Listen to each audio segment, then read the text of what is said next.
99 ஆடுகளை கர்த்தர் பார்க்கவில்லை, குழியில் விழுந்த ஒரு ஆடுகளின் மீது கர்த்தர் கரிசனாக இருக்கிறார். இந்த காலை வேளையில் நான் சொல்லுகிறேன், உன் பிள்ளைகளுடைய சமாதானம் பெரிதாக இருக்க வேண்டும். உன் பிள்ளைகள் எல்லாரும் கர்த்தரால் போதிக்கப்பட்டிருப்பார்கள். ஆனால் தாய்க்கும் தகப்பனுக்கும் கொடுக்கிற முக்கியத்துவம், இந்த இடத்துல கர்த்தர் ஒரு சிலுவை வைத்திருக்கிறார். நீங்கள் செய்ய வேண்டிய தேவனுடைய பணிவிடை வெளியில் அல்ல, நீங்கள் செய்ய வேண்டிய தேவனுடைய ஊழியம் வீட்டுக்குள்ளே இருக்கிறது. எதற்கு கர்த்தர் எனக்கு இந்த பிள்ளையை கொடுத்தார்? நீ சகித்து கொள்ளும்படி அல்ல, நீ சர்வவல்ல தேவனுடைய குமாரன், தேவனுடைய பிள்ளை.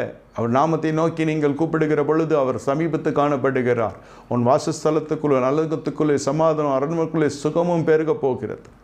அந்த தீர்க்கதரிசனுடைய மனைவியினுடைய வீட்டிலே அற்புதம் நடப்பதற்கு முதல் காரணம் என்னவென்றால், தீர்க்கதரிசியை சந்தித்தது என்பதை காட்டிலும் அவர்களுக்குள் ஒரு உண்மை இருந்தது. ஒரு குடம் எண்ணெய் இருக்கிறது என்று சொல்லுகின்றால், அடுத்ததாக என்ன செய்கிறாள்? அவள் பிள்ளைகளோடு கூட ஒரு வீட்டிலே காணப்படுகிறாள், ஒரு அறையிலே